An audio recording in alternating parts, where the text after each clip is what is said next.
thrilling. Awesome responsibility, awesome honor. What is it about Oakland Strokes that you think makes it deserving of an award of this size?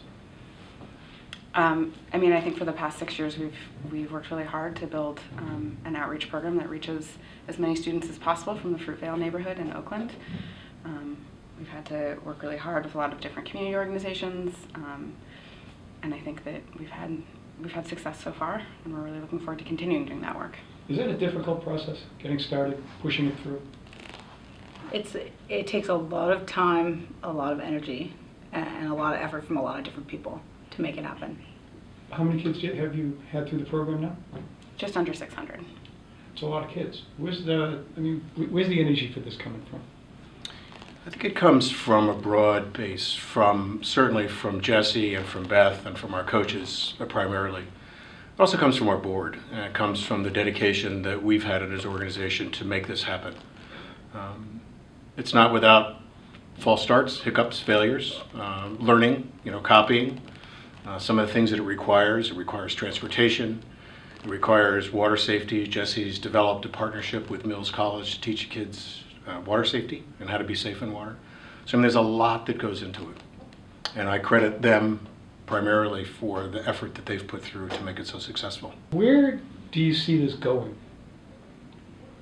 Ideally, I think we'd love to see the kids that we bring in through our outreach program sit in those top boats that are winning national championships.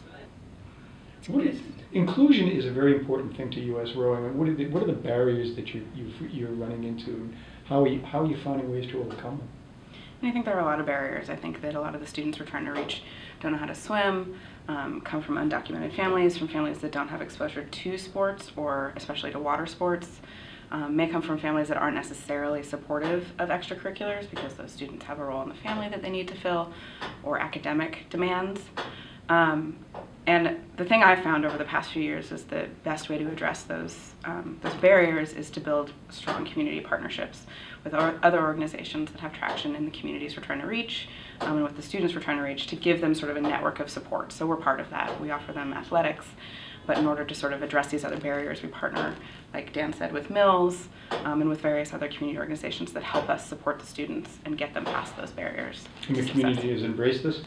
Yes. Can you elaborate a little bit there? On how the community has embraced it? Yeah. Well, again, I think it is about the community partnerships we've built. We've partnered with a number of organizations that are really well known in those communities, and those organizations have helped sort of introduce us to the schools, to the students, to the families, so that there's a familiar face in the room. And it's not a one-off process.